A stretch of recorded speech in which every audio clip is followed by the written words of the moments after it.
Sir, voice not audible, sir.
Hello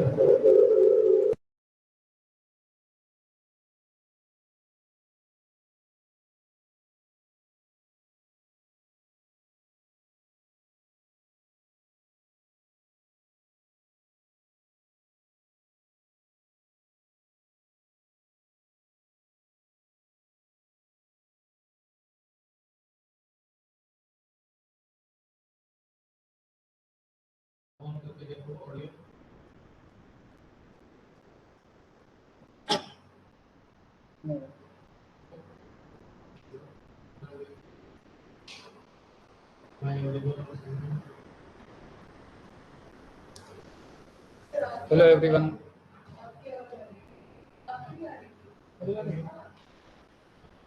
Hello.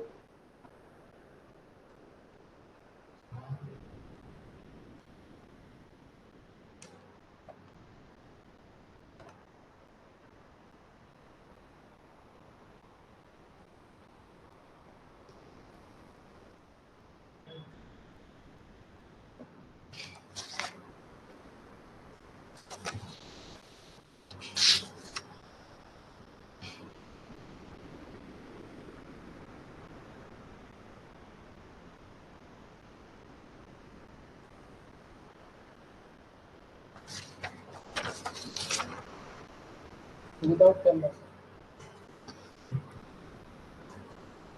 Hello everyone.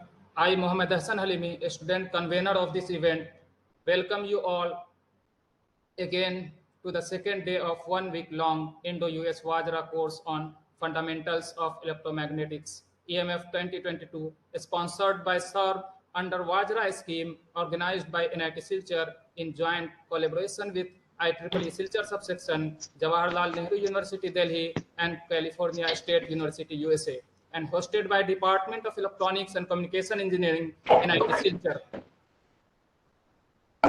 I am delighted to have our next invited speaker, Dr. Taimur Khan from NIT Silchar.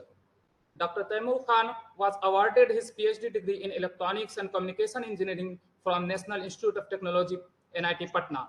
Presently, he is an assistant professor in the Department of Electronics and Communication Engineering at the National Institute of Technology, Silchar, Assam since 2014. Before joining NIT Silchar, he served different organizations, including Delhi Technological University, Delhi, for around 15 years in different capacities like lab instructor, lecturer, assistant professor, associate professor. In addition to this regular experience, Dr. Khan has also worked as visiting researcher at Queen's University, Canada and Royal Military College of Canada, and also as a visiting assistant professor at ASEAN Institute of Technology, Bangkok, Thailand. His active research interest includes printed microwave circuits, electromagnetic bandgap structures, ultra-wideband technology and applications, dielectric resonator-based components, ambient microwave energy harvesting and microwave power transfer, and artificial intelligence for modeling and optimization of electromagnetic problems.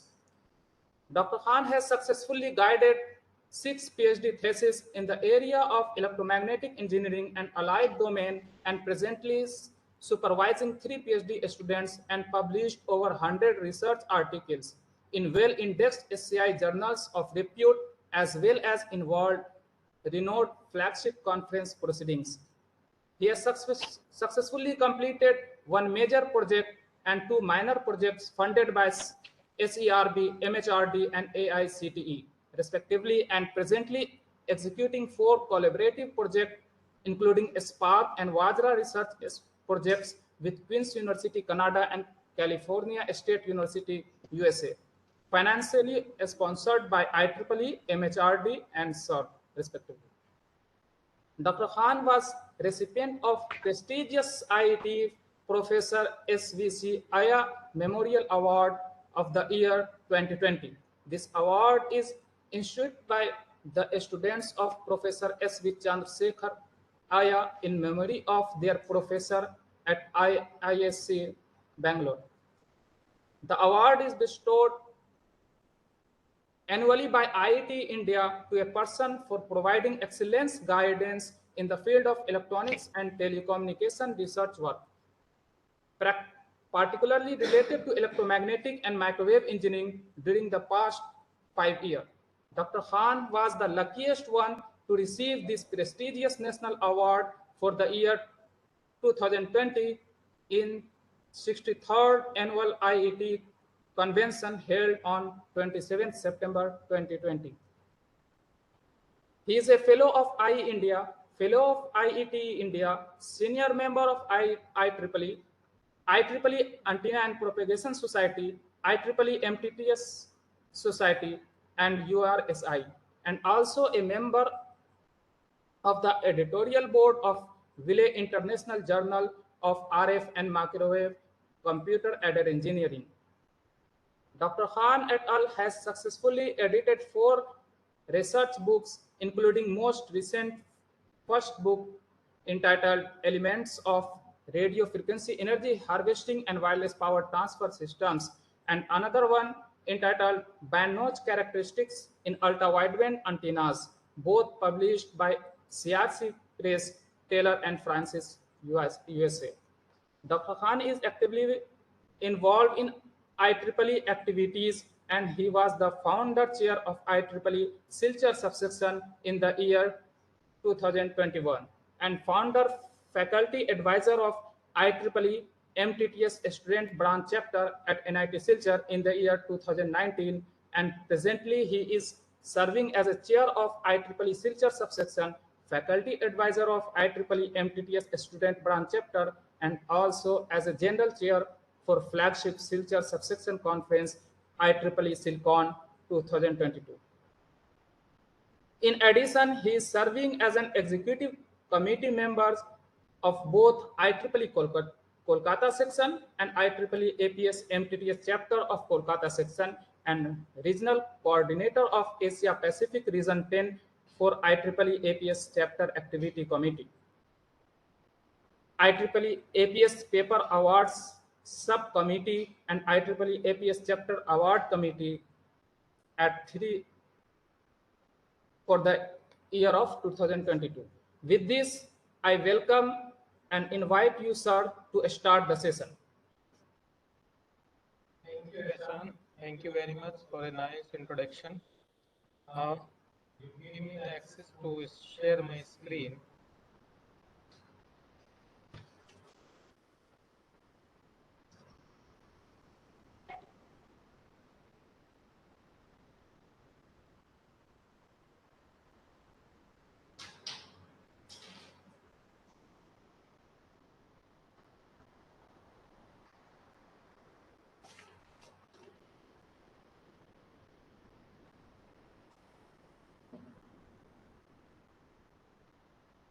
Hopefully the screen visible to all. And I am also clearly audible to all.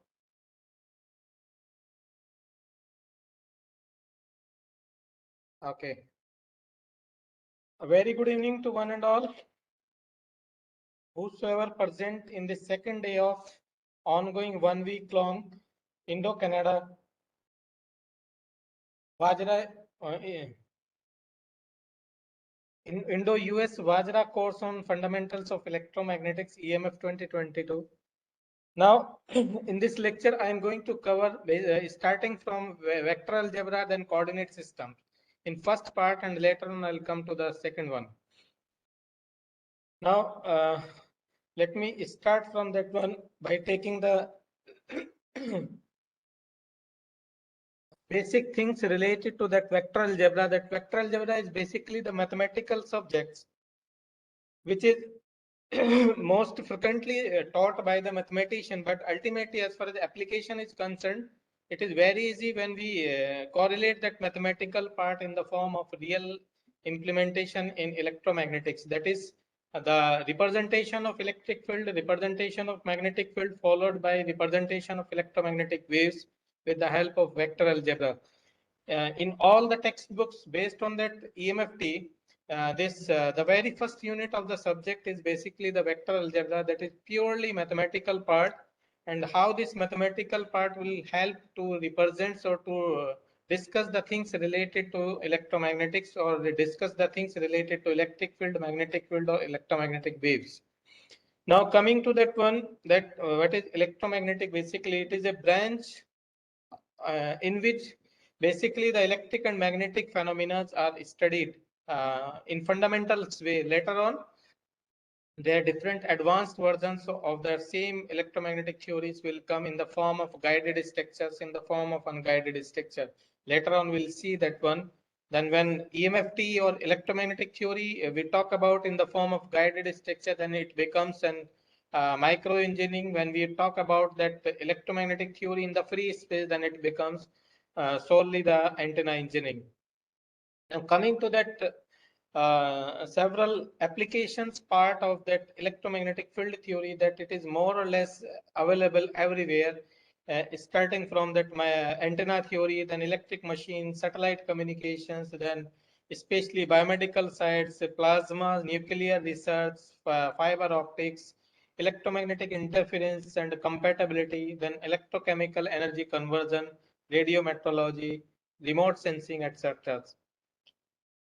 Now, what is the meaning of that scalar and vector quantity? In like +2 onward, we always encounter these quantities.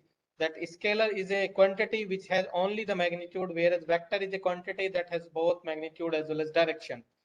Now coming to that next one, that unit vector or yes, unit vector. It is defined as the ratio of vector with the magnitude of that same vector. That is, if suppose we consider an arbitrary vector A, then unit vector A is defined as the unit vector is vector itself A and the magnitude of vector A. Coming to that one, that scalar and vector quantity. Now suppose in this geometry what is shown, that one blue arrowhead is there, that is having one side the tail and another side the head, and that overall magnitude of that one is represented on upper side, and then this one, that from this point to this one, that is basically the magnitude part, and it is directed towards a specific direction. That's why it is also having a direction component of that one. Now coming to that arbitrary two vectors, suppose randomly oriented in the space, randomly oriented in the space, that these two arbitrary vectors are represented as vector A as well as vector B. Now we need to take that one as a summation form, that we need to take vector A, then like start from tail of vector A towards the head of vector A, then we start from this point, then we put the vector B tail, and finally we move to that head. Then this point basically, starting from this point, that will be the representation of summation of these two vector A plus B. Coming to that another way, that same how the three different conditions, three different vectors are added, like u and v are initial vectors, that is having a summation of u plus v, and finally that another vector is also added to that one w, then net resultant becomes u plus v plus w. That blue line is the net resultant of these three vectors, and the red line is the net resultant of these two vectors u and v. Another way, that in this diagram, what is shown here, two arbitrary vector A and B, then it is having a summation of these two vectors using the parallelogram, and as well as the subtraction of these two vectors. This part is basically the subtraction of these two one, and this green line is representing that one magnitude of that two vectors A plus B. Now, suppose a different approach with that is entirely different to these three different cases, that AB arbitrary two oriented vectors that are having an angular separation of theta. Now, suppose any vector is multiplied by a scalar quantity lambda, then for example, that lambda is a scalar quantity that is multiplied by B vector, then finally the net resultant will be in the forward direction of that one, if assuming that lambda is basically the positive quantity. In this way, that is represented here by the dotted line. Now another way, that in the form of parallelogram, that these two vectors A and B are there, then finally this point will be the representation of summation of these two. Now if you take A plus B or B plus A, then the same resultant we are getting here, that A plus B equal to B plus A, and the last one is that arbitrary vector A, B, and C are there, then different possibility of having vector A plus vector B and vector B plus vector C and all three vectors vector A plus vector B plus vector C. That we can verify it easily by visualizing this diagram. Now coming to that way that how that arbitrary vector is considered in the form of components in any specific coordinate system. Roughly, I'm considering that rectangular coordinate system here, but later on I'll give the detailed description of three coordinate systems in the second part of that first lecture. That A is an arbitrary vector which is having the component in x direction as ax, y direction component as ay, and z direction component as az. Then it can be represented as ax unit vector ax plus magnitude like capital ay plus az. Now the unit vector of this one, then same approach we need to follow what I have discussed in previous slide, that we need to take the original vector with the divided by the magnitude of that vector. Magnitude of that vector is a square root of ax square plus ay square plus az square, or square root of basically the x component values plus y component values square plus z component values square. If you take that ratio, then finally it gives the unit vector of arbitrary vector A. That is a representation of three unit vector. These three unit vectors are perpendicular to each other. That is shown in this diagram A. Then coming to that one, that here ultimately any that orientation of that arbitrary vector is given, that it is having these three components ax plus ay plus az. For that one, this is the origin point. Then we need to move towards x-axis up to ax values, capital Ax value, that is this point. Then we need to move towards the y directions up to ay magnitude, and finally we need to move towards the z direction, that is az values. Then from origin to this one, that will be the magnitude of this arbitrary vector, summation of these two, that is inherently the original vector A. Now we need to discuss the different vector operations starting from vector addition and vector subtractions. Now two arbitrary vectors A and B can be taken in the form of summation, that C is in the summation of these two vectors, which is nothing but vector A plus vector B. Now if again vector A is having three component, three-dimensional vector Ax, Ay, Az are the three-dimensional component, and B is also the three-dimensional components Bx, By, Bz, and both are belonging to the Cartesian coordinate system.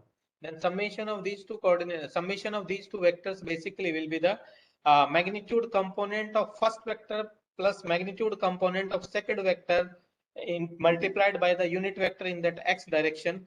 Then magnitude of y directed magnitude of first vector plus y directed magnitude of second vector multiplied by the unit vector in the y direction, and magnitude of z directed component of first vector plus magnitude of z directed component of another vector multiplied by unit vector in that direction, that is az.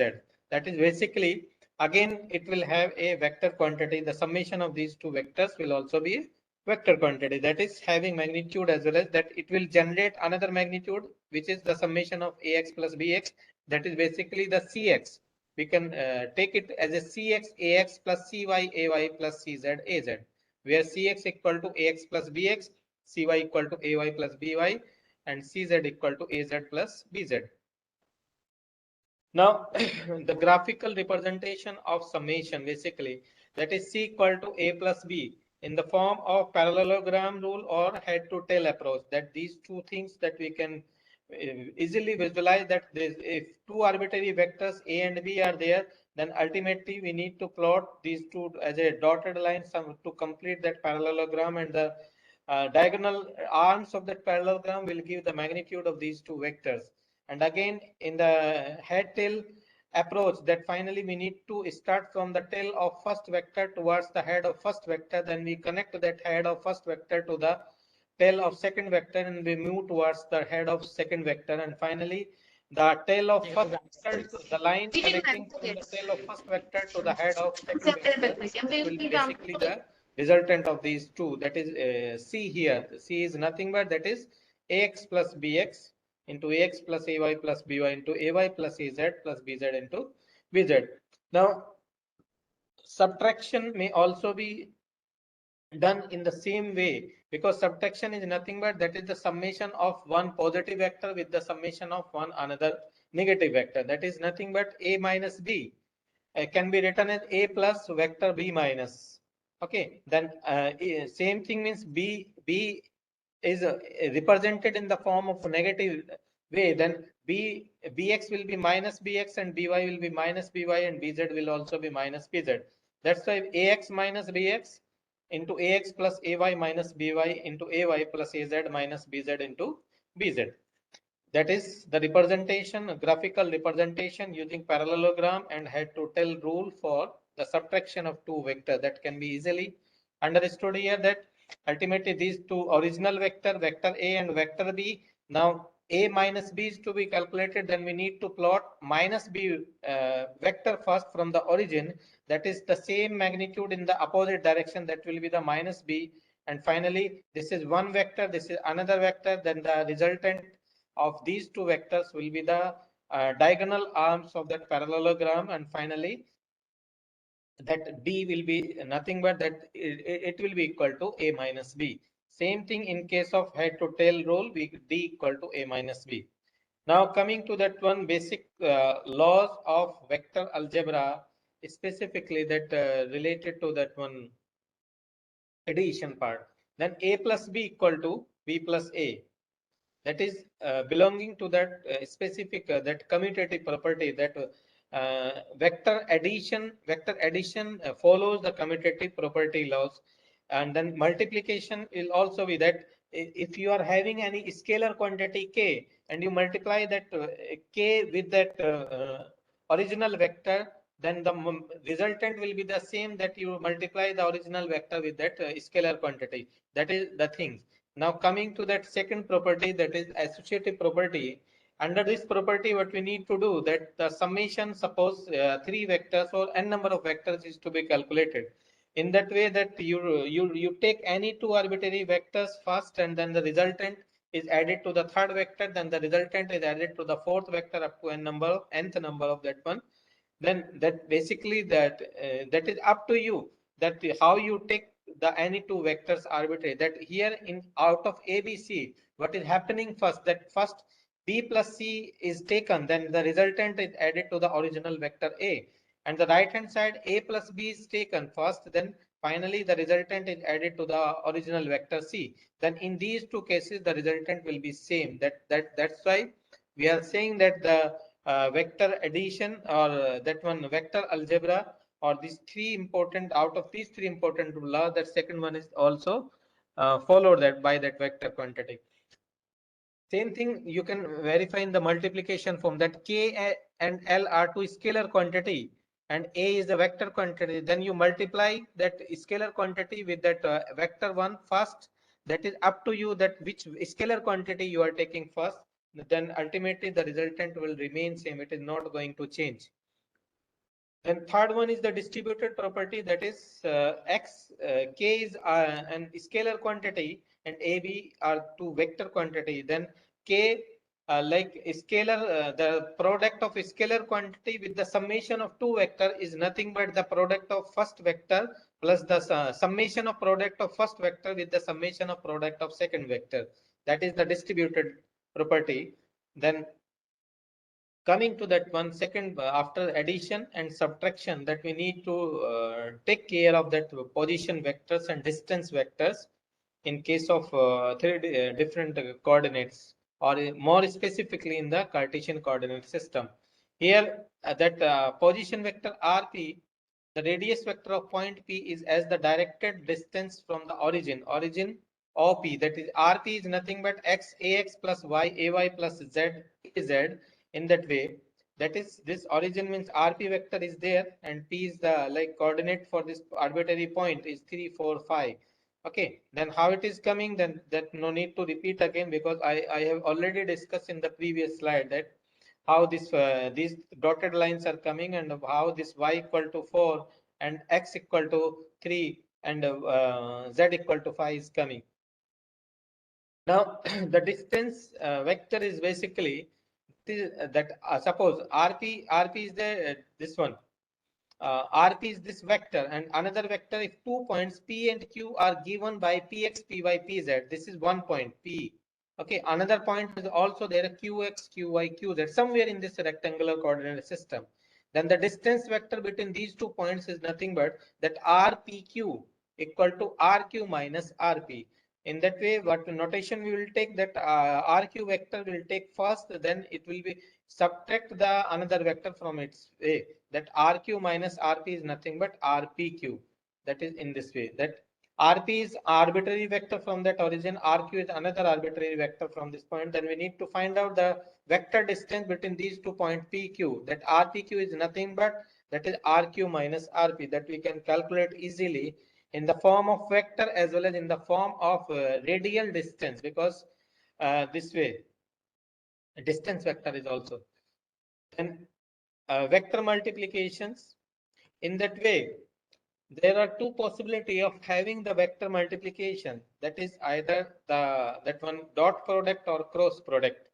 That is scalar product or the vector product. A dot B or A cross B. Now different scenarios for this one, that is that finally we need to like initially we need to take that one as a scalar product of these two vectors. That is A and B are two arbitrary vectors, then it is written as A dot B or defined geometrically as the product of magnitude of A and the B and the cosine of angle between them. Then suppose any arbitrary vector A is there, that ax plus ay plus az, and another arbitrary vector B is also having three components, then A dot B is nothing but that is ax bx into ax dot ba. Then A dot B is ax bx plus ay by plus az bz. Now the two vectors, if these two vectors are said to be orthogonal or perpendicular to each other, if A dot B equal to 0, that is the condition for verifying that whether these two vectors are orthogonal to each other, then the dot product of these two vectors must be equal to 0.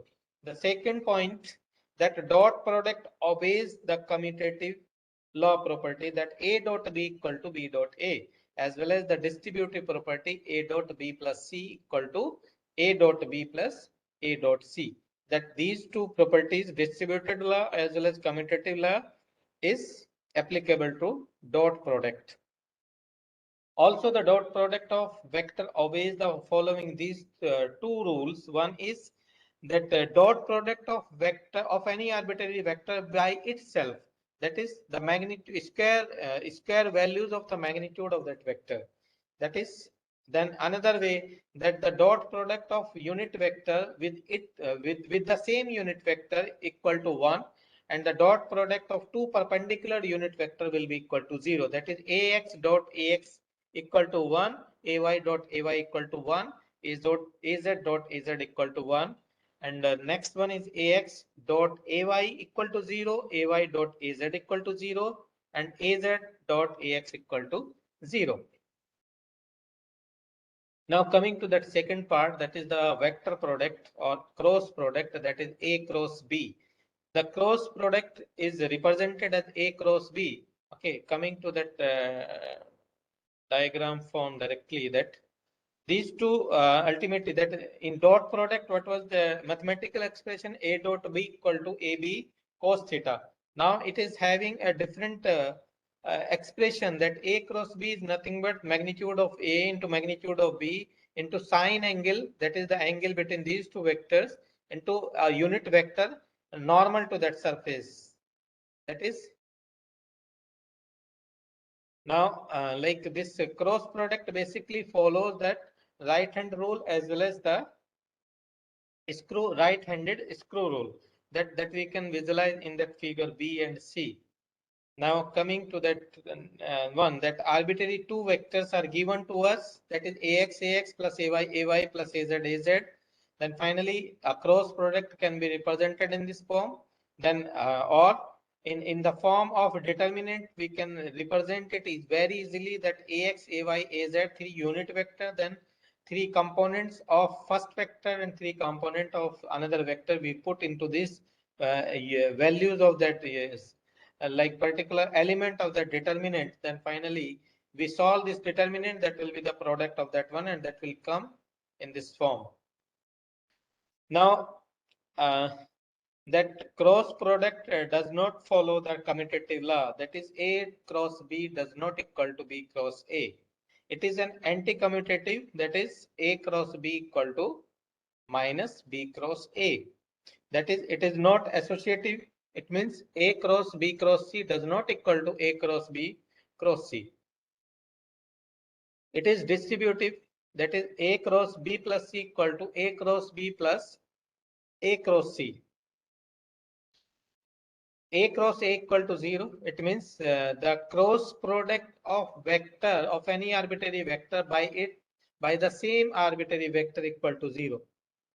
Next one, that is that the cross product of two perpendicular unit vector equal to the third perpendicular unit vector, that is ax cross ay equal to az, ay cross az equal to ax, and az cross ax equal to ay. If here ax cross ay is there, if we are having that ay cross ax, then minus az will factor will come, that is because it is an anti-commutative property. Then az cross ay will be equal to minus ax cross az will be equal to minus ay. Now after that, third part of that one, that is the scalar triple product A dot B cross C, that is defined as A dot B cross C equal to B dot C cross A equal to C dot A cross B. That if A equal to this one and B equal to this one and C equal to these three components of AX, AY, AZ, BX, BY, BZ and CX, CY, CZ, then A dot B cross C can be written in the form of determinant in this way, that AX, AY, AZ, BX, BY, BZ, CX, CY, CZ. Then finally you solve this one, then we will get the resultant of that scalar triple product A dot B cross C. Coming to that last one, that is vector triple product A cross B cross C. That is a bit complex as compared to the earlier one, that is A cross B cross C equal to B into A dot C minus C into A dot B. In this way, like vector triple product, that A dot B into C does not equal to A dot B dot C, A into D B dot C. That another property is also there, A dot B into C equal to C into A dot B. Now, component of any vector, that is scalar component as well as the vector component. Because till now what we have discussed, that any arbitrary vector has been divided in the form of three components, that is ax, ay, az, or bx, by, bz, or cx, cy, cz. Now sometimes these three distributed components are known to us and we need to form the original vector in that way. In this way, that this particular topic will be helpful, how to form that vector. That given a vector A, we define the scalar component AB of A along the vector AB, vector B as AB equal to A cos theta AB. That is nothing but that magnitude of AB into cos theta AB, or simply AB equal to A dot AB. Okay, AB equal to A dot AB. Then ultimately what is happening here, that if we need to find out the component of A in the direction of B, then original vector is to be taken in the dot product with the unit vector in that particular direction of vector B. That is the resultant of this one, by taking some components like this one. The vector component AB of A along B is simply the scalar component multiplied by a unit vector AB, like AB equal to AB into AB. Like this is the bold one, or this is the light one. Okay, then A dot B into AB, that is the vector component. Here it is up to this one is the scalar component. Now this is a b-directed scalar component, then if we need to convert into the vector component, then we need to multiply this b-directed component with the unit vector in the b direction, that is AB. That's why that is done here, that the same scalar component is multiplied by the unit vector AB to make it the vector component in a specific direction. That is in this way. Now these two scalar and vector component in the graphical form, in the visualization is here, that scalar component, like any arbitrary component is this one, then it is in this direction, that is AB component. Okay, vector component of A in the direction of vector B, that is AB. Okay, now component in case of vector component, what is happening? Now component of A in the direction of B, that is AB. Now we need to convert this into the vector component, then it is unit vector is multiplied, then ultimately it is coming in this way. By taking this in some any generalized vector ax, ay, az plus ay, then ax is nothing but that is a dot ax. That is original vector dot product of original vector with the unit vector in x direction if we are considering the x directed component, and by taking the dot product in with the unit vector in y direction if we are considering the y directed component, and similarly in the z directed also we can take a dot az. Now coming to that second one, that is the coordinate systems. After like reviewing this vector algebra, which is essentially required for the electromagnetic field theory, what component, because each and everything was not covered in the review of that one vector algebra, but essentially required for the subject that I have discussed in these slides. Now coming to that one, the next component of this first talk, that is the coordinate systems. Coming to that way, that like ultimately what is there, that coordinate system is basically the representation way of that particular problems. Okay, representation that physical quantities dealing with electromagnetic waves are the function of time as well as space, because in core electrical engineering what we do, we need to play with the with respect to time.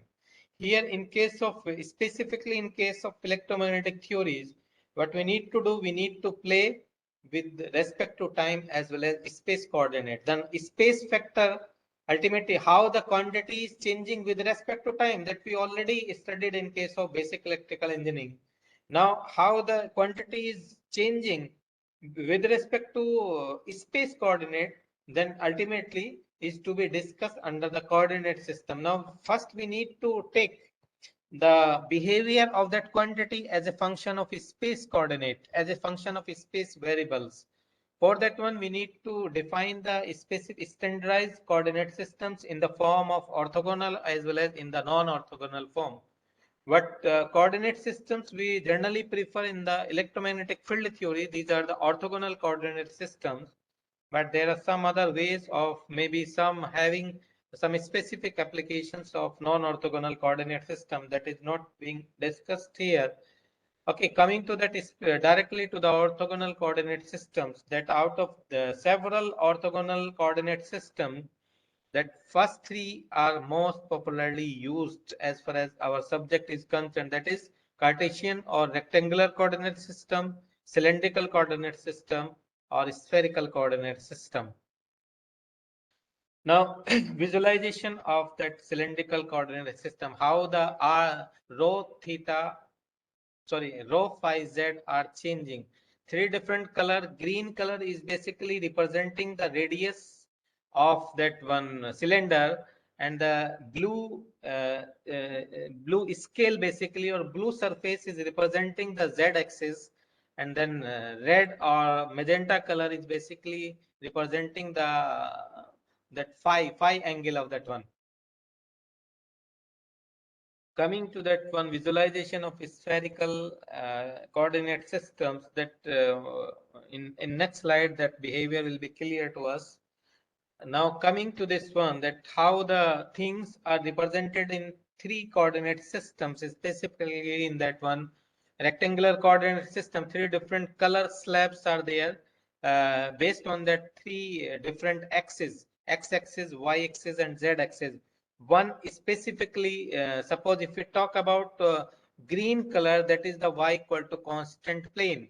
For all variations, when it is moving towards x direction or towards z direction, but y direction, y values will remain constant.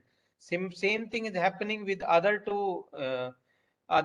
two surfaces, that is x equal to constant surface or z equal to constant surface. That then any arbitrary point can be represented on any three out of these three surfaces in the cylindrical in that Cartesian coordinate system. Now coming to that cylindrical coordinate systems, that this is also having three different surfaces, that rho equal to constant surface, z equal to constant surface, and phi equal to constant surface. Then the third one is also having three different surfaces, that rho r equal to constant surface, then phi equal to constant surface, and theta equal to constant surface. Now coming to that ultimately mathematical part of these three coordinate systems, that these three coordinate systems, I have taken one arbitrary point P, which is having the values in Cartesian coordinate systems in terms of x, y, z, in terms of r, theta, r, phi, z. In case of cylindrical coordinate systems, and in case of spherical coordinate system, it is r, theta, phi. In some texts, cylindrical coordinate system is also represented in terms of rho phi z. That varies from one text to another textbook. Now, coming to that one, that any arbitrary point in Cartesian coordinate system is represented here, that which is again following the same phenomena, same rules what I have already discussed in the previous slide. Then how the p points is represented in this three coordinate system. Now, that is three-dimensional view of that coordinate system of that particular point P here. This is that particular point. Now, same thing in case of cylindrical coordinate system. In then finally, in case of that three-dimensional view, that this is that particular point P. Now, it's in spherical form. That is also in in case of cylindrical coordinate system, that phi angle is there. That is that maximum variation of this phi angle will be 0 to 2 pi. Then maximum variation of theta will be 0 to pi only, that is 180 degree. And maximum variation of r will be 0 to infinite. Here maximum variation of r will also be 0 to infinite. Then in case of Cartesian coordinate system, the maximum variation will be maximum variation for x will be minus infinite to plus infinite. The same thing is applicable to y-axis as well as for z-axis. Now, like same rectangular coordinate systems with three different planes, that x equal to 0 planes, y equal to 0 planes, and z equal to 0 planes. That ultimately in 3D view, that when this z equal to constant plane is moving upward, that is moving in x direction or y direction, that is ultimate in all the cases that z component will be constant. That's why we are considering at z equal to 0, considering that z equal to 0 plane. Z equal to 0 plane is the plane where xy variations you will observe, okay, in the third perpendicular axis. Same thing is applicable to x equal to 0 plane as well as to y equal to 0 planes. Now coming to that one, that three unit vectors x, y, ax, ay, az, then the maximum variations of x, y, z in case of Cartesian coordinate system, that is minus infinite to plus infinite, that is applicable to all three. One, then next one is any arbitrary point represented in this way. Px, Ax, like any P, some practical, suppose P vector is given to you 2 5x plus 4y plus 3z, something like that, or it is in arbitrary form Px, Ax plus Py, Ay plus Pz, Az. That is some arbitrary representation of this one. In this way, That is like we can insert the scales also as well as that one. What is that? Another vector orientation in the same axis, that P is having a vector position at P equal to x equal to 1, y equal to 2, z equal to 3, and another vector Q is having a vector position at x equal to 2, x equal to 2, y equal to -1, and z equal to 1.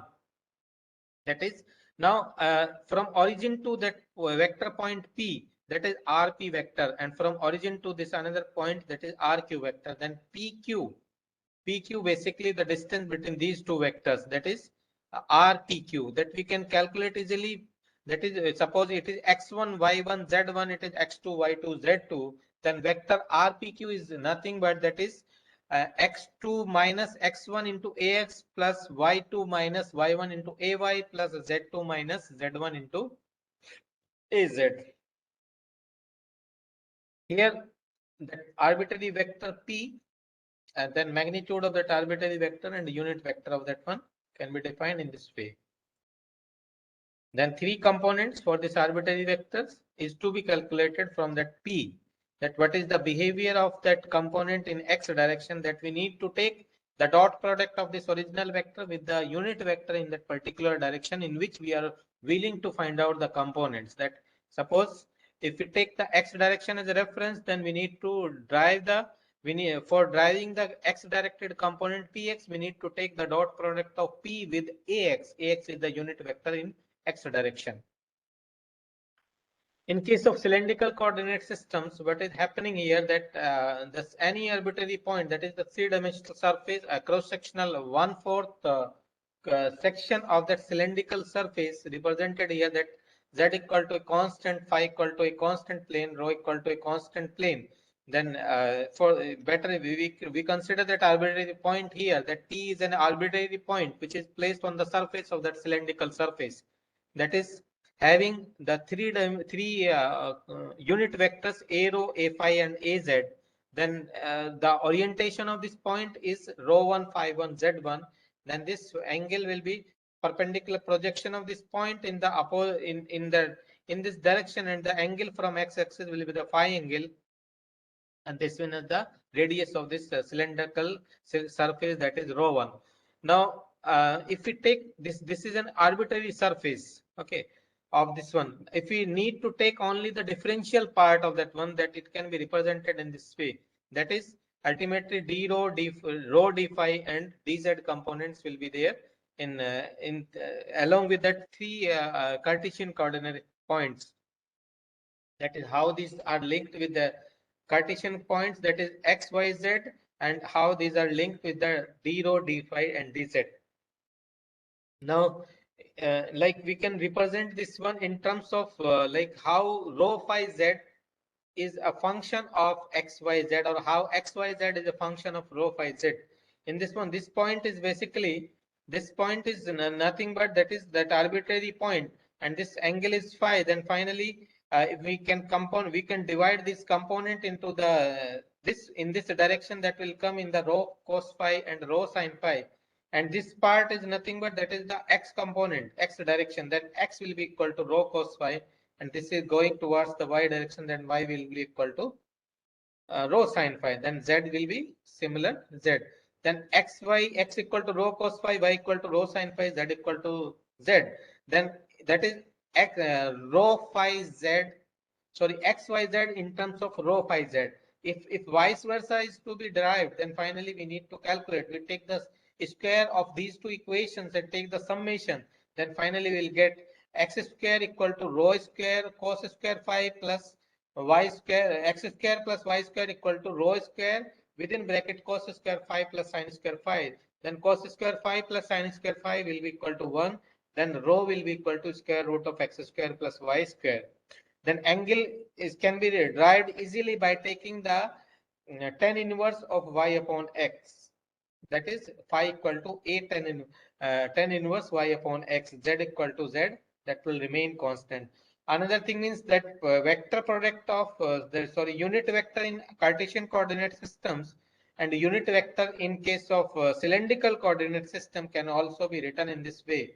that ax dot a rho, that is the x directed unit vector and rho directed unit vector equal to cos phi, and ay dot a rho equal to sin phi, and az dot az equal to 1, ax dot a rho equal to minus sin phi, ay dot a rho equal to cos phi.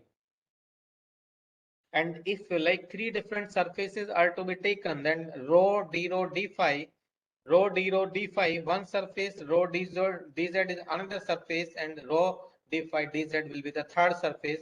Then we after driving this surface, then finally we can take the differential form of volume, that is rho d phi dz, that is given here. Now coming to the third one, that is the spherical coordinate system. In this way, that arbitrary point is represented here, that is the theta angle from z direction and phi angle from x in the reference of x-axis. Then finally, r is the radius of that sphere, then that is having the variations from 0 to infinite. And theta is that basically that what we call in terms of antenna theory, that is the elevation angle basically, and this is the azimuth angle phi, that is having a variation of 0 to pi in case of elevation and 0 to 2 pi in case of azimuth plane. Then p is having an arbitrary vector, that is pr ar plus p theta a theta plus p phi a phi. Then magnitude of this one is nothing but that is square root of pr square plus p theta square plus p phi square. Then unit vector can be written as p upon square root of p. Now the relationship between xyz, rho phi z and r theta phi. Just see this one, that same arbitrary point. Okay, in xyz it was also there the same point. In rho means if we take this rho and this phi and that z, the same point is there. And then finally that r theta phi, that is also coming to that same arbitrary point.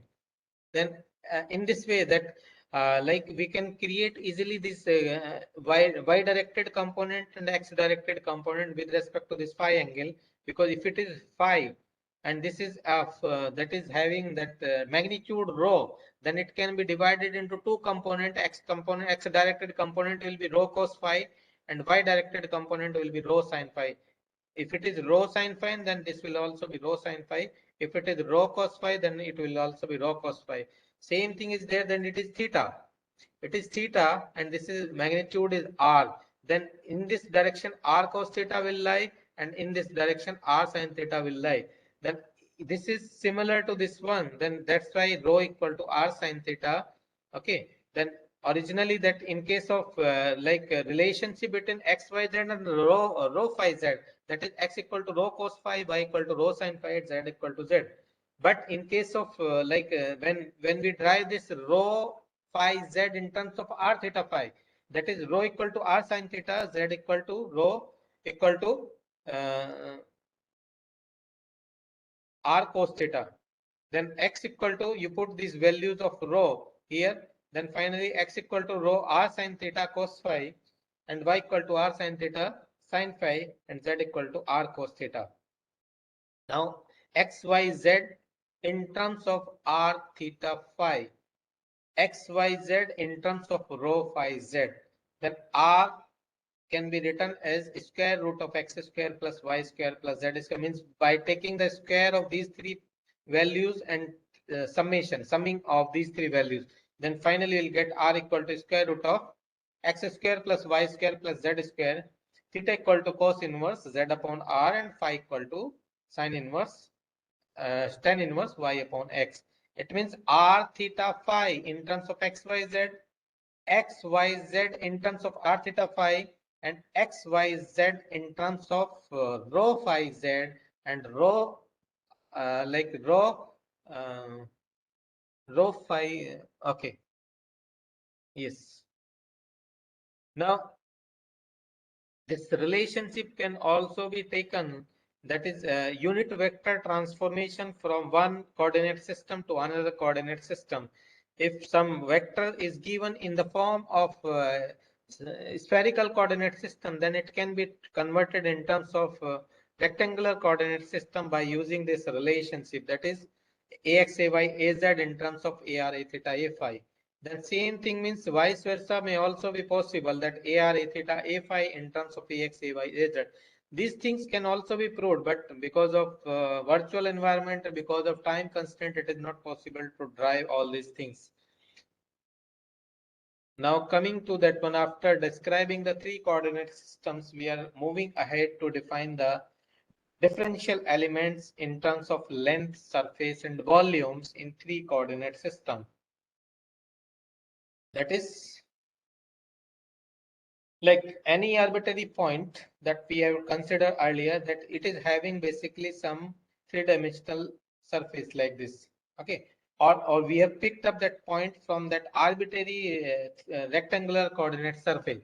Then it is having that this point is having this one surface, that is dx dy, dx dz surface, and this is another surface dx dy, and this is another surface dy dz.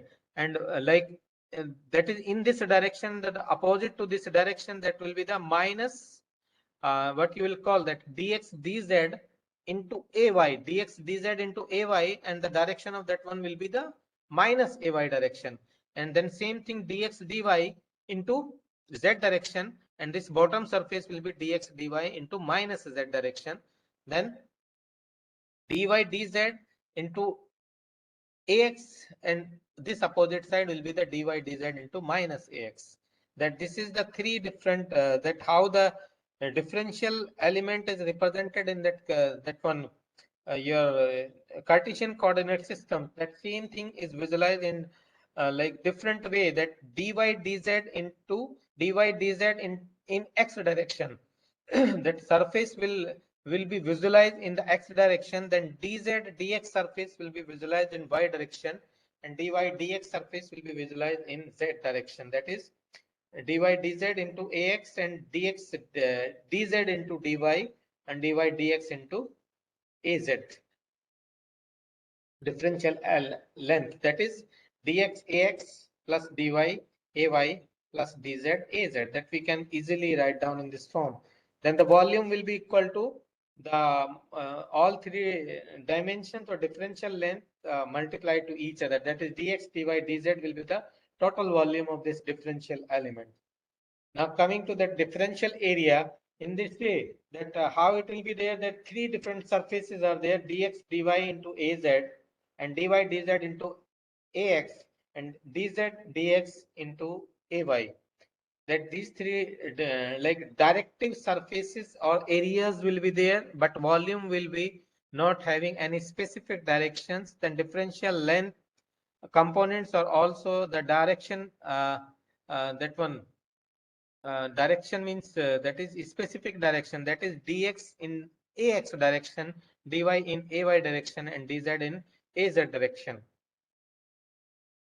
Differential elements in cylindrical coordinate systems, that is the same thing, arbitrary point, then three different surfaces will be there. This is arc, basically rho d phi. Okay, then dz is this one.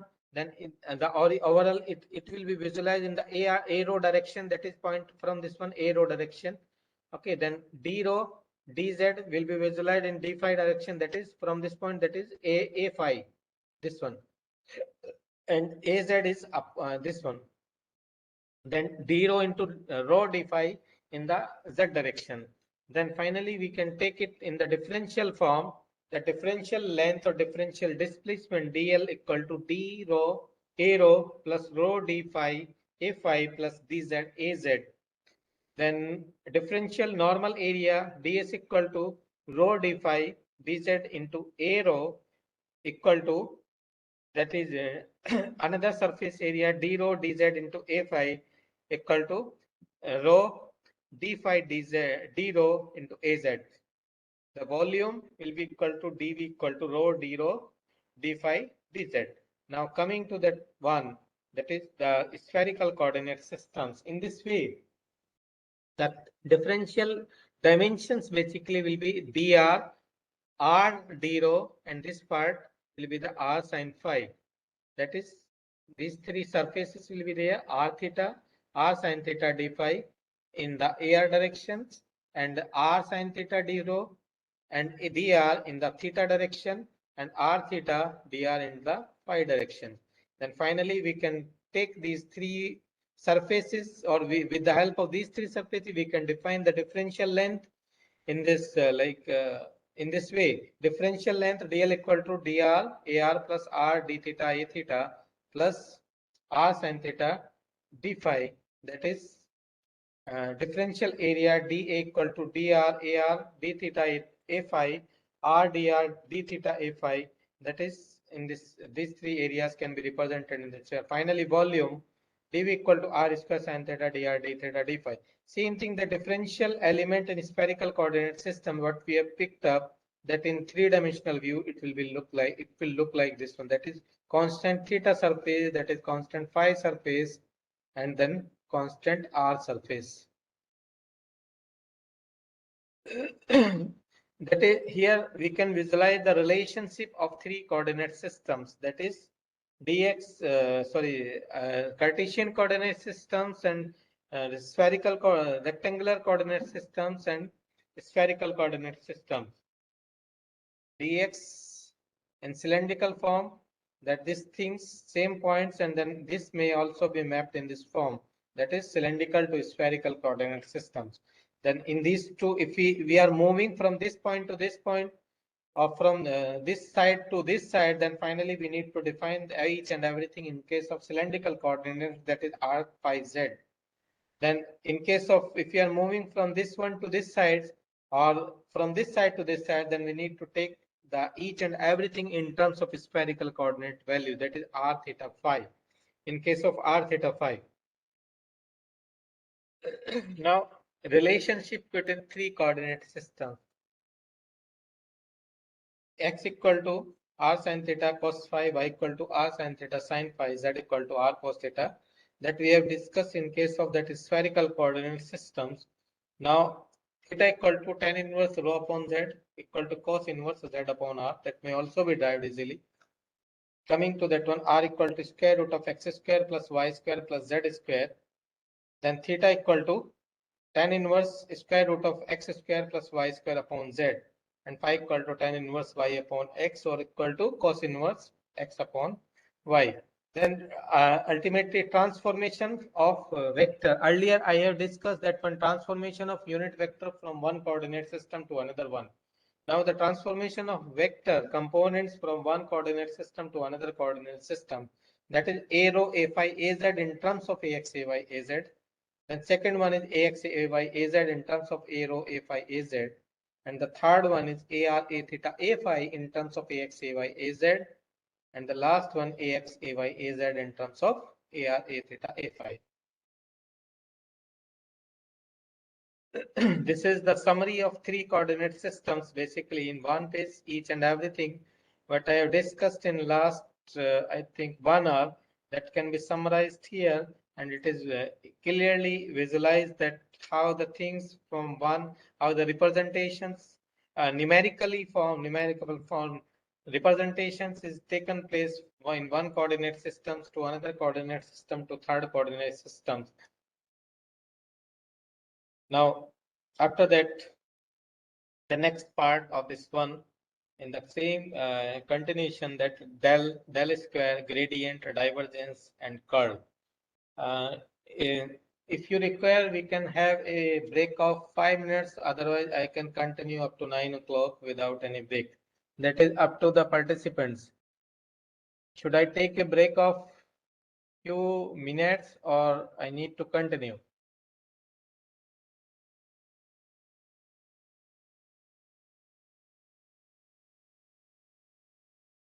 Okay, no problem. Now, like the scalar behavior, vector behavior that we have discussed in case of vector algebra. Okay, after that, like now we are going ahead to define the terms in by applying some mathematical operations, that is in terms of gradient, divergence, and curl. In case of gradient, divergence, and curl, that one mathematical operator is very well known, that is del operator, is defined in three coordinate system, that is del over del x ax, plus del over del y ay plus del over del z az. Then in that one second cylindrical coordinate system, it is defined as del over del rho a rho plus 1 over rho del over del phi a phi plus del over del z az. Del equal to, in case of spherical coordinate system, del equal to del over del r ar plus 1 over r del over del theta into a theta plus 1 over r sin theta del over del phi into a phi. In like something is missing. Okay. Yes, del.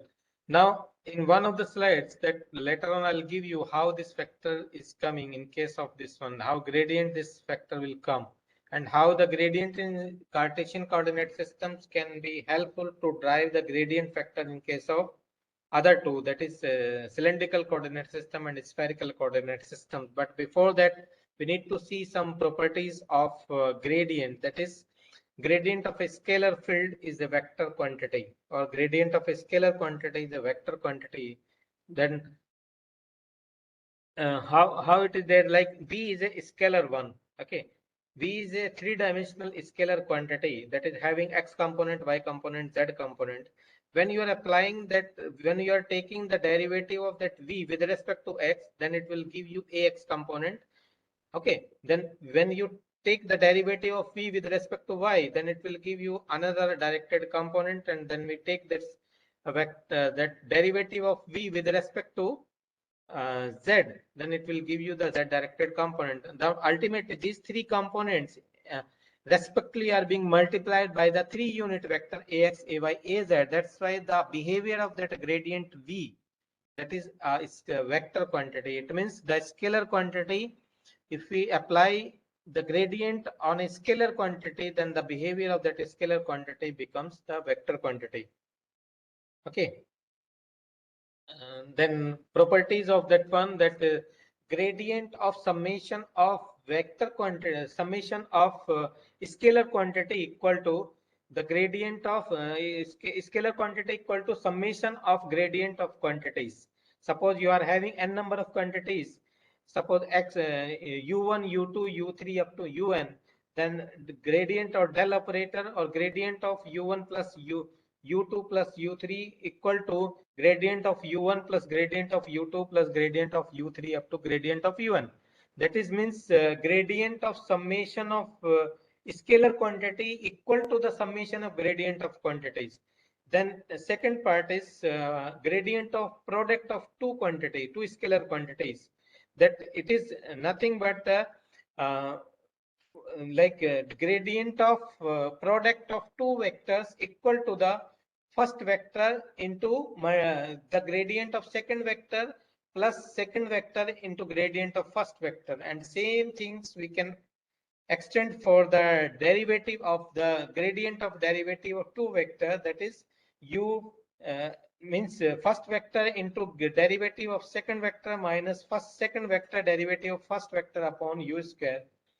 And suppose if we are having a vector and dimensional scalar quantity, that is a degree of that scalar quantity is n, then it is nothing but nv to the power n plus 1 into dv. That is where u and v are scalars quantities and n is an integer here. Now in case of that one,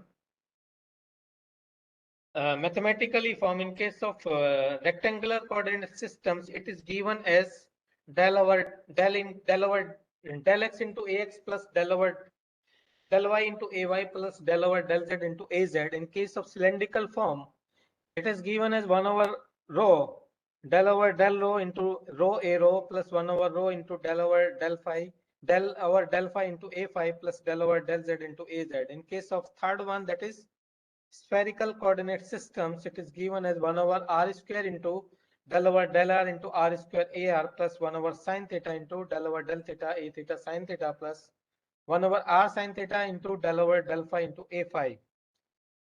Now, coming to the properties, then if it always that divergence always produces a scalar quantity. How it is there, then we can mathematically we can verify here that a was a vector when you are applying this del operator in this way, then derivative of A in the direction of x, the component of A in the direction of x is taken in this way, that is derivative of x directed component plus derivative of y directed component plus derivative of z directed component. Here this entire thing will be a scalar quantity, this entire thing will be a scalar quantity, and this entire thing will be a scalar quantity. Then it will, the overall behavior will be the scalar quantity. Okay, it means because the same behavior quantity can be added or subtracted. It is like we cannot take this one scalar plus one vector, something like that, because that will give a different perception. But ultimately all vectors, if it is a scalar, then second part is a scalar, third part is a scalar. We can take it in the form of summation in this way. Same thing is in the cylindrical coordinate system as well as in the spherical coordinate system. Now coming to that one, second property, that is the divergence of summation of vector quantity equal to the summation of divergence of the quantity. That is this one. Del dot A plus B equal to del dot A plus del dot B. Here in third one, that is divergence of product of vector and scalar. V is a vector, scalar quantity, A is a vector quantity. VA is the product of scalar with vector, and del dot sorry, and del dot VA is nothing but that the divergence of scalar with vector, that is nothing but the vector scalar into divergence of vector plus vector like dot product of vector with the gradient of scalar. Now one just for visualizing the thing, one numerical I have intentionally included in this one, that some arbitrary points are there, then divergence we can apply here, del dot P equal to del over del x into px plus del over del y into py del over del z into dz. Then we take, this is a px component, this is pz component, and py component is 0. Then finally if we take derivative of this one with respect to x, then we will get 2xyz. And here with respect to z we will get x only, that's why 2x y z plus x is coming here. Then second, in case of second part, that is belonging to that is cylindrical coordinate system, can also be written in this way, and third part is also in the spherical coordinate system, because the subject electromagnetic field theory is purely mathematical one, and each and every derivation or formulation is to be validated with the help of numerical.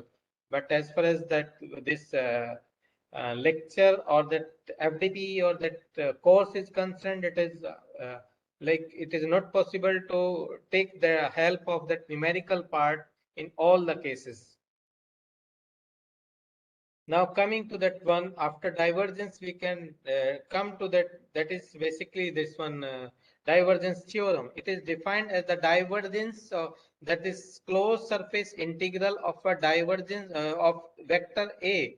Closed surface integral of vector A is nothing but that the volume integral of divergence of the same vector, that is this one. Or in other way what we can see, that a this is ultimately transformation from surface to volume part, or volume to surface. If something is given to us in the form of volume, then we can convert in the form of surface, or if it is given in the form of surface, then we can convert in the form of volume.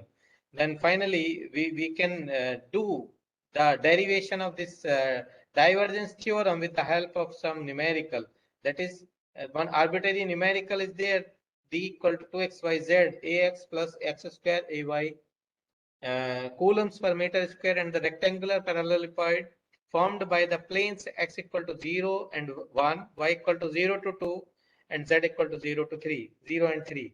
Then finally that divergence theorem is this one. Then you need to assume 6 different planes.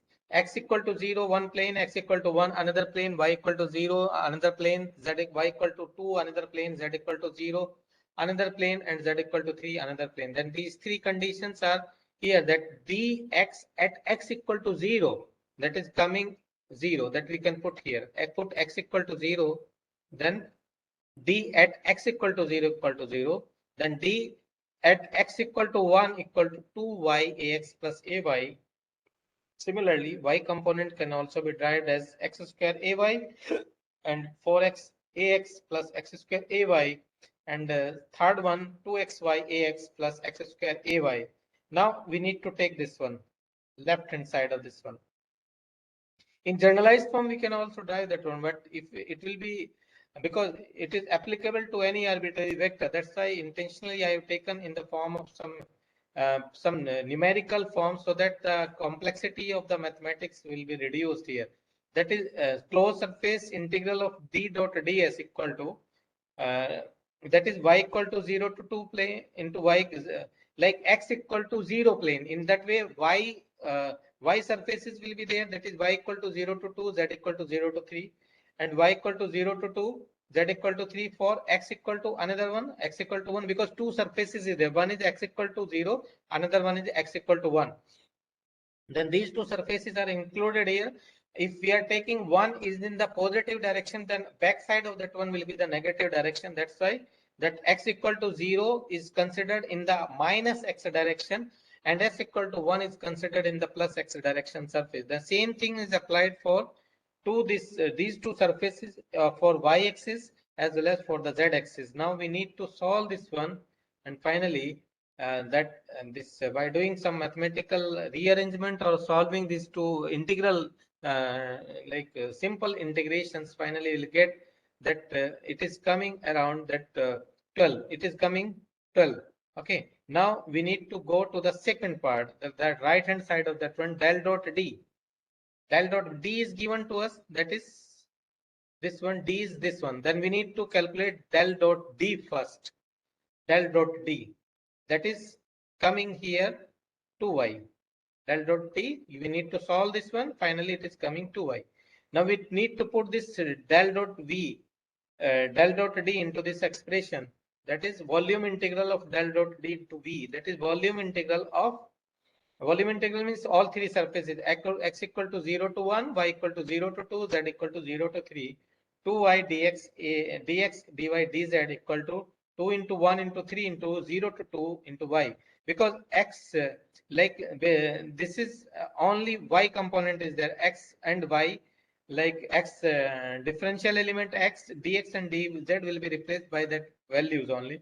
That is 2 into 1 into 3 into 0 to 2 into y dy, and finally it is also coming 12. That it means left hand side equal to right hand side. Finally, that we can say that that is the derivation for this but that is divergence theorem. Now coming to that one, curl of a vector, like in a mathematical form, in the form of determinant, it is defined as the that curl of a equal to in the form of determinant ax, ay, az are 3-unit vector, then del over del x, del over del y, del over del z, ax, ay, az. Then ultimately this one and third one. Now in the slides to come, I'll discuss that how these three can be simplified or can be memorized by considering only one generalized approach.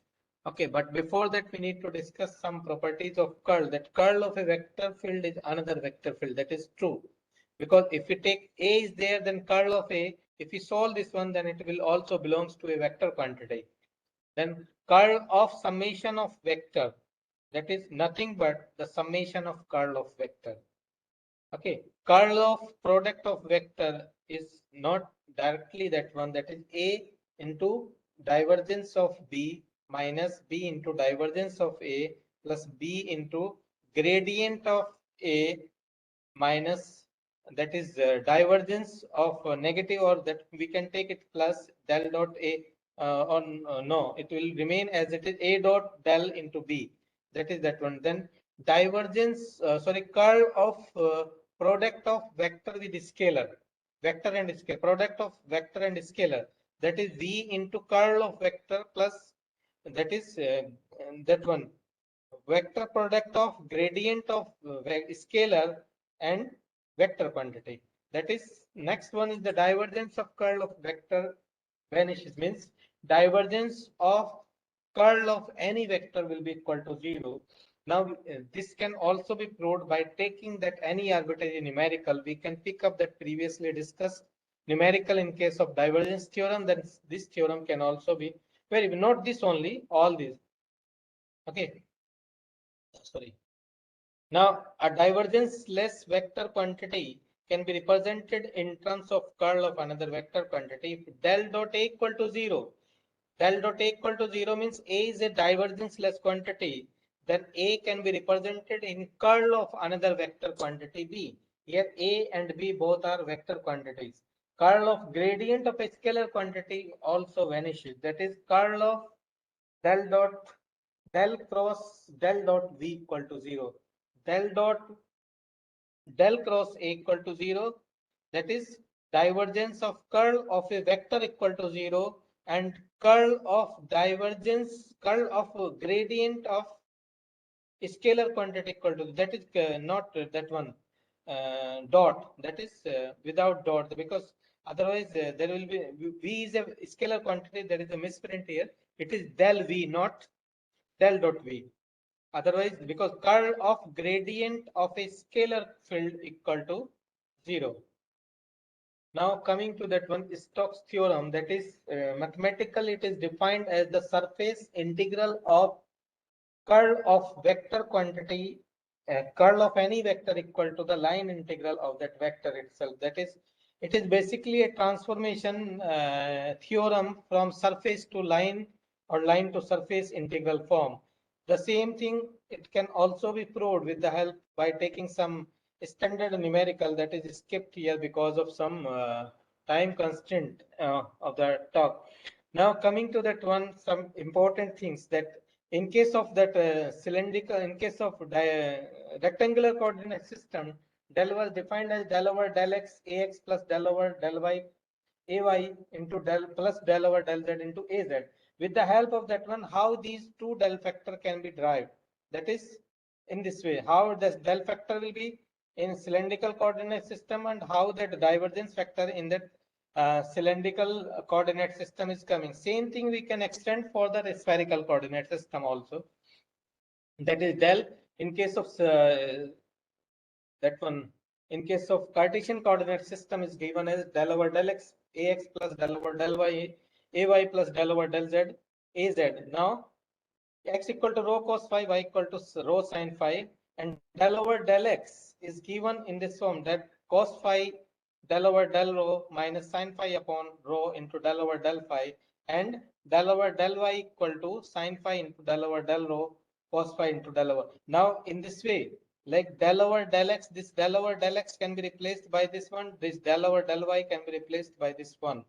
Now the problem is left only with this unit vector ax, ay, az, because this is in the cylindrical coordinate system. Then these three unit vectors can also be transformed in the equivalent cylindrical coordinate system. That therefore that one we need to take the help of this transformation approach, that ax, ay, az in terms of a rho, a phi, az can be written in this form. That is not equal, that is multiplied here. Okay, this is not equal sign, otherwise it will be difficult for that to solve this one. Ax, ay, az equal to this one matrix and into this matrix. Then a rho cos phi minus a phi sin phi equal to ax. Ay equal to a rho sin phi plus a phi cos phi, and az equal to az. Then that is ax equal to a rho cos phi minus a rho sin phi, ay equal to a rho sin phi plus a rho a phi cos phi plus a, and az equal to az. Now ax equal to a rho cos phi minus ay sin phi. Then ay means y directed component can be written in this form, and z directed component in this one. The del was given to us in this way. Okay, now how this del factor is extending into this one, that is like del over del x, this one, this part is to be taken into ax, del over del y into this one, and del over del z into this one. Now we need to solve this one, that is del over del rho into ax cos phi plus ay sin phi, because del over del y, del over del rho component one side, del over del phi component another side, del over del z component another side. Okay, if you see this one, that del over del z is matching here, but we need to further reduce these first two part of this expression, that is this one, a rho cos phi minus a rho sin phi into cos phi. Okay, then ax ay, this ax ay components are to be placed here, and several mathematical intermediate stages are removed because of reducing the lengthy discussion, and directly it is written as del equal to del over del rho into a rho dash dot 1 over rho into del over del phi into a phi plus del over del z into az, that is del over del rho a rho plus 1 over rho del over del phi into a phi plus del over del z into az, which is the required for del operator in case of that one cylindrical coordinate system. Taking the same approach, we can verify this second part also. For that one, what we need to do, we need to take as it is here. Now we need to take this one in terms of ARA theta phi. Okay, then finally we need to apply the same approach to drive this one. But the process or the like derivation will be bit lengthy as compared to the cylindrical form. Now coming to that one, like some shortcut way for memorizing the things in like del operator, then divergence, then gradient, then curl, then Laplacian and del scalar, all other things. This thing that we can take in the reference of that only this table that we need to memorize, this one and this del factor only. Okay, then U1, U2, U3, H1, H2, H3, Cartesian, U1 will be X, U2 will be Y, U3 will be Z, H1, H2, H3 will be 1, 1, 1. In case of cylindrical, H1, H2, H3, we need to take 1 rho 1. And in case of spherical, 1 R sin theta, R theta phi. Then this del 1. Now we need to extend this del operator for rectangular coordinate system. In how this function is coming? Because in rectangular coordinate system, H1, H2, H3, all three are unity. That's why this is 1 over 1 means 1, del over del U1, U1 means X, del over del U1 means del over del X. Okay, U1 means U1 unit vector means AX unit vector plus AY del over del Y, 1 over H2 again unity, del over del U2, that is U2 means Y, and into AY, and del over del Z into AZ, that is, or 1 over 1 into del over del U3 equal to, that is del over del Z. In case of cylindrical coordinate system, the same thing you apply there. Put 1 over H1 is 1, that is the 1 over 1 means simply 1. Okay, then del over del U1, del over del U1, del over del rho, that is coming here. Okay, then U1 in case of U1 in case of cylindrical coordinate system, that is rho, that unit vector U1, that is a rho. Okay, 1 over rho, because H2 equal to rho, 1 over rho will come, and 1 over phi, sorry, del over del phi into d phi plus del over del z into az, that we can verify easily. Then finally, in case of third one, spherical coordinate system, the same expression that we generally need to memorize in several stages of electromagnetic field theory. Instead of memorizing these three expressions, that we need to memorize only this one, this table, and this table will be applicable to other derivations also in the coming slides. And this del factor, only this expression is to be memorized. For with the help of this one, we can easily derive these three del factors in three coordinate systems. Now coming to that gradient of a scalar quantity, again three different expressions we have discussed in case of three coordinate system for gradient of a scalar quantity. Now same table is there, but that gradient generalized from del V is given in the most generalized case. Now you can utilize this one, or you can minimize this one, or you can reduce this expression in case of three coordinate system. That is in case of Cartesian, that 1 over H1 del V upon del U1 into what is V basically, that is the scalar quantity here. Okay, by putting these values, and finally you will get this expression that we have taken it directly from in the previous slides. Now we can we can use this trick to memorize these things. Then finally, in case of sorry, it is not RCS, it is CCS, cylindrical coordinate system. Then the same thing can be derived. If some doubt is there, we can verify here also that 1 over H1, that is 1 over rho. Then del V is common. Del U1 means that is rho. Del V upon del rho into A rho. Then finally 1 over rho into del V upon del phi into A phi plus del V upon del Z into AZ. Coming to that one, that is again a typos here, that is again the spherical coordinate system, del V equal to in this way. Now coming to the third next one, that is the divergence of vector. Again the same table is there, but one generalized divergence vector is there. In this divergence vector, that arbitrary vector A is considered, which is having three components in U1 direction, U2 direction, and U3 direction, that is A1 U1 plus A2 U2 plus A3 U3. In this, like how this divergence factor will be reduced for three coordinate systems, then you simply put the values of from this table into this expression, and finally you will get this one. Definitely you will get this one. Now, in case of cylindrical coordinate systems, divergence vector will come by putting the values corresponding to cylindrical from this table into this expression. Then you will get the divergence vector in case of that one.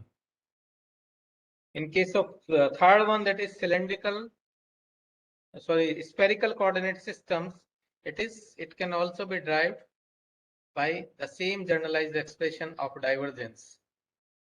Now, next one is curl of vector. Because again, if we go back the individual expressions of curl of any arbitrary vector, then it was having three different complicated form of expressions in three different coordinate systems. Now it can be reduced to a single one, the overall complexity here only. Okay, now by using this one, we can derive this one in rectangular coordinate system, curl of A equal to, that is AX, AY, AZ. AX, AY, AZ, how it is coming? H1 is 1. U1 unit vector means that is X unit vector, that is AX. And H2 is 1 again. That is simply it is coming AX, AY, AZ. Then del over del U1. U1 means X, del over del X, del over del Y, del over del Z. H1 again 1. A1 is that is AX, and A2 is AY, and A3 is AZ. Then same thing we can verify in case of cylindrical coordinate systems, that how it is coming, that one in this way. There also, I think outside this one there should be one expression 1 over H1 H2 H3. That is missing here, 1 over H1 H2 H3. Outside this determinant 1 over H1 H2 H3, it should be there. In first case it is unity. In second case 1 over rho factor will come only when you are having H1 H2 H3, and in third one 1 over r square sin theta factor will come by taking 1 over H1 H2 H3, that is 1 over 1 into r sin theta, that is r square sin theta, this one. Okay, there is a correction here, 1 over H1 H2 H3. Now Laplacian of a scalar. Then again, same table, one generalized expression, and we can break it into a rectangular coordinate system. We can break into cylindrical coordinate system. We can break it into spherical coordinate systems by using the same generalized expression, same table what we are discussed in last 4 PPTs. Coming to that Laplacian of a vector in this way, same table, then the expression of this one will be in this way, del square A equal to U1 del square A1 plus U2 unit vector U2 del square A2 plus unit vector U3 del square A3. That is in case of this cylindrical rectangular coordinate system, it is coming in this way. Okay, oh, the cylindrical and spherical part is not here. Might be it is skipped. Okay, anyway, now these are some generalized expressions which may be helpful for the subject, and especially when we are solving the numerical problems on different coordinate on different like divergence, gradient, and curl factors. Here, phi and psi are scalar quantity, A and B both are vector quantities that we can take it in this way. With this, I conclude myself, and uh, I can take some queries directly. Okay, some query in chat box. No query.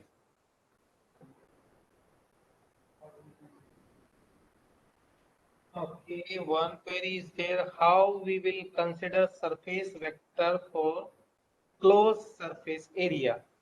How we consider the surface vector for closed surface area? Okay, then how I can visualize the things? Suppose, uh, is this mobile phone visible to all? Okay, it is having how many surfaces? Total 6 surfaces. One is this one. That is, suppose if you take this one x and y, then the overall thing is this one, that is x, y, and in z direction. One surface. Okay. Then ultimately second surface is in back side of this one. Then third surface, we can take this one, that is third surface, and fourth surface is this one, and fifth surface is this one, and sixth surface is this one. The same thing we have taken in case of that derivation of that divergence theorem. It is very easy to visualize that thing. Hope that participants will get the satisfactory answer. Now, any other query? Any other query? I am not seeing here in the chat box. Okay, we are having around 15 minutes left. Shall I start that one or fresh topic by tomorrow or tomorrow's first lecture? Because in 15 minutes it will be hard to complete that one. Okay, I Thank you, can. sir, once again for clarifying the doubt of the participants too about.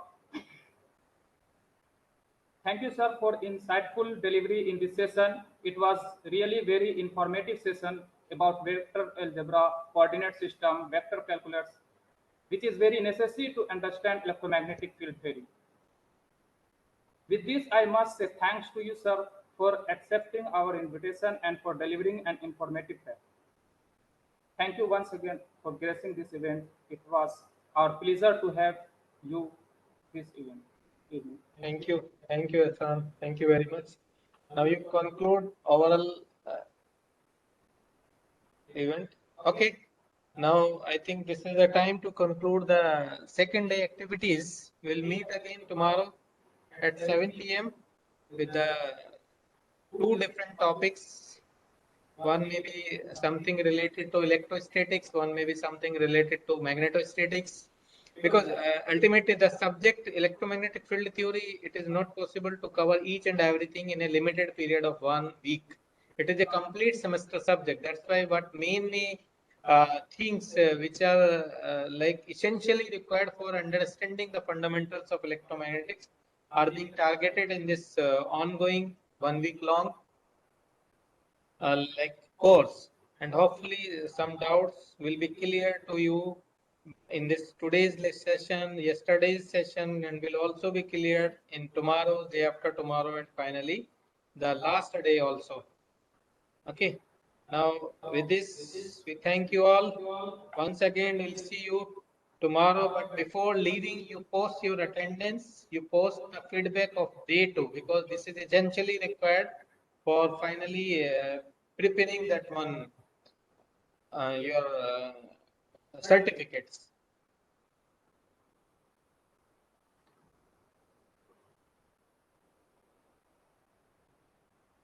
Someone has posted one comment. What is the main emerging research area of EMFT?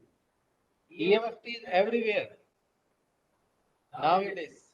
Complete electrical engineering, especially that one like your in case of communication, we cannot survive without using the wireless communication. Wherever you are using wireless connectivity, electromagnetic field theory will exist. Now, coming to that one, like interference kind of things, especially when we think about the inside the system PCB designing or something like that, interference between the components, and then outside of that one, interference between the two towers, interference between the two circuitry working closely to each other. Then finally, these are the different things, and all if we take specific research directions, then that is up to you. That that things in which domain, that is in commercial domain, in another one in the defense sector, in case of space communication, in case of biomedical, where you want to explore. Each one is having infinite dimensions. You can explore throughout life in a specific one area, maybe biomedical side, maybe space communications, maybe your like some ready-made like Wi-Fi connectivity in your indoor, Wi-Fi connectivity in your outdoor. Everywhere electromagnetic applications are there.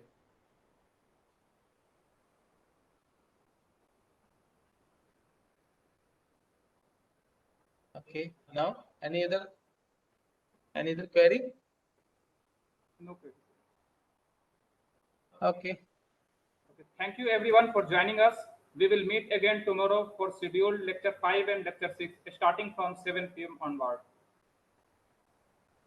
Thank you. Thank you, sir. Thank you, sir. Thank you very much.